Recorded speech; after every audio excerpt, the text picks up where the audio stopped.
యేసుక్రీస్తు నామములో మీ అందరికీ శుభములు తెలియపరుస్తున్నాను. ప్రైజ్ ది లార్డ్, హల్లెలూయా. ఎలా ఉన్నారు? బాగున్నారా? మీ ఇంట్లో ఉన్న చంటి బిడ్డలు మొదలుకొని వృద్ధుల వరకు అందరూ క్షేమంగా ఉంటారు. ఎందుకంటే మీరు అందరూ దేవుని ఏర్పాట్లో ఉన్న బిడ్డలు. మీకు విరోధంగా రుమపడిన ఏ ఆయుధం వర్తిల్లదు.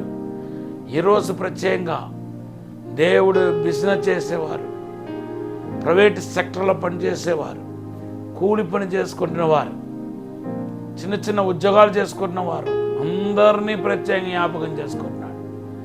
మీకు గొప్ప గొప్ప గొప్ప మేలు కొద్ది దినాల్లోనే జరగబోతుందని పరిశుద్ధాత్మ దేవుడు చెప్తున్నాడు.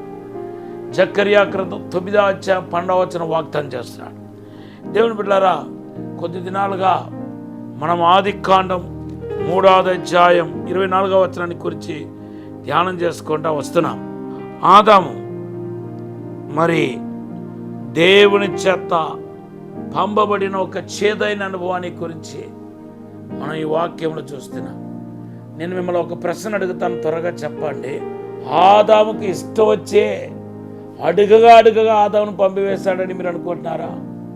లేకపోతే దేవుడికి ఇష్టమై పంపించాడు అనుకుంటున్నారా? ఆదాము కోరిక మేరకు దేవుడు ఏదోని తోట నుండి పంపివేశాడు అనుకుంటున్నారా? కానే కాదు.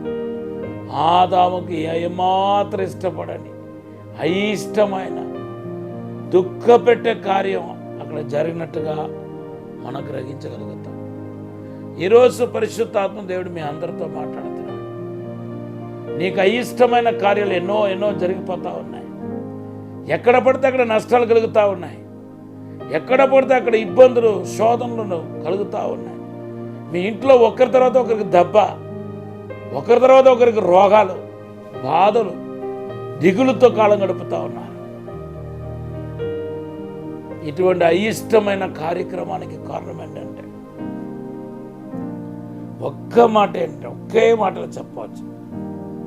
దేవునికి లోబడాల్సిన పోయి సాతానుకు లోబడటం, పాపాన్ని ప్రేమించటం, సజీవుడైన దేవునికి లోబడతామా అని సాతానుకు లోబడటం. ఈరోజు ఏ ఒక్కరు నష్టాన్ని కోరుకోరండి. ఏ ఒక్కరు రోగముతో పడి ఏడవాలని కోరుకోరు. ఏ ఒక్కరు ఆర్థిక ఇబ్బందులతో, అప్పుల సమస్యలతో సతమతమైపోవాలని ఏ ఒక్కరు కోరుకోరు. కానీ మీ జీవితంలో మరి అటువంటి ఎన్నో కార్యక్రమాలు జరుగుతూ ఉన్నాయి. ఇప్పుడైతే మీలో చాలామంది ఆత్మీయంగాను భౌతికంగాను చాలా నష్టపోయారు. అవునా కాదా చెప్పండి. దేవుని బిడ్డలారా, దీనికి కారణం ఏంటంటే మన దేవుడికి విధేయుడు కాకపోవటమే కారణం.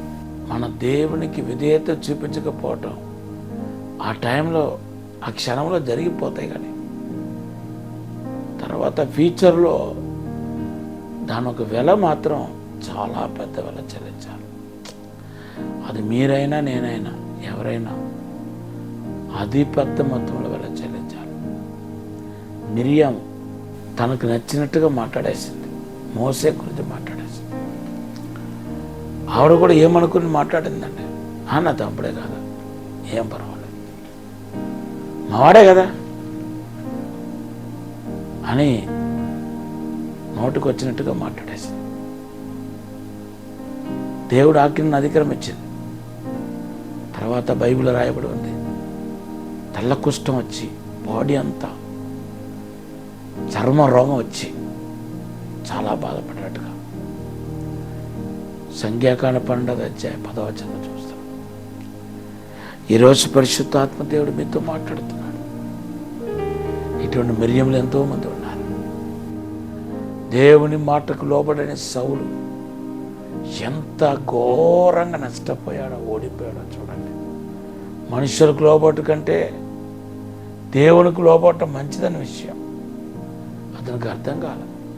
బలులు అర్పించడం కంటే యెహోవా మాట వినటం శ్రేష్టమనే మాట సౌలుకు అర్థం కాల. తర్వాత ఆయన ముగింపు చూసారా? ఎంత ఘోరమైన ఒక అభిషక్తుడు ముగింపులాగానే ఉంది. ఎంతో ముగింపు ఘోరంగా, బాధకరంగా, కన్నీరుమయమైపోయింది. ఇటువంటి ముగింపు మీకు కావాలా? ఇది అవసరమా చెప్పండి. కాబట్టి ఈరోజు నా వాక్య యొక్క ఈ క్లుప్త సందేశం యొక్క సారాంశం ఏంటంటే, నీకు అయిష్టమైన, నువ్వు కోరని, ఏమాత్రం ఇష్టపడని అయిష్టమైన నష్టపోయే కార్యాలు నీ జీవితంలో ఇప్పటికే జరుగుతున్నాయి. దీన్ని నువ్వు ఆపాలి. దీన్ని మీరు ఆపటానికి ఇప్పుడైనా మీరు దేవునికి లోపడాలి. ఏ విషయంలో మీరు లోపడలేదో విని వెంటనే పశ్చాత్తాపడి లోపడాలి.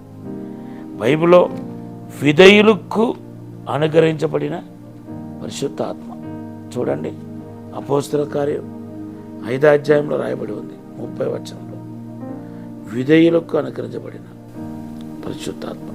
ఇప్పుడు మీ కొరకు ప్రార్థన చేస్తాను. పరిశుద్ధము నమ్మకమైన పరలోక తండ్రి, అయ్యా మాకు అయిష్టమైన, మమ్మల్ని దుఃఖపెట్టే కార్యాలు మా జీవితంలో జరుగుతున్నాయి. దీనికి ఎవరో కారణాలు చెప్పి చూపించి మేము తప్పుకోవడానికి ఇష్టం లేదు. నా సమస్యలకు నేనే కారణం ప్రభు. నిన్ను ప్రేమించకపోవటం, నీకు లోబడకపోవటం, నీ మాటకు విధేయత చూపించుకో, 100% విధేయత చూపించకపోవటం నాకు కారణమైంది ప్రభు. మమ్మల్ని క్షమించండి, మన్నించండి, పరిశుద్ధపరచండి, నూతనపరిచి అయ్యా ఈరోజు నీకు లోబడి బిడ్డలుగా చేయమని, మాకు అయిష్టమైన ఏ ఒక్క కార్యం జరగకూడదని ప్రార్థిస్తాం. యేసు నామములో అడిగాడు.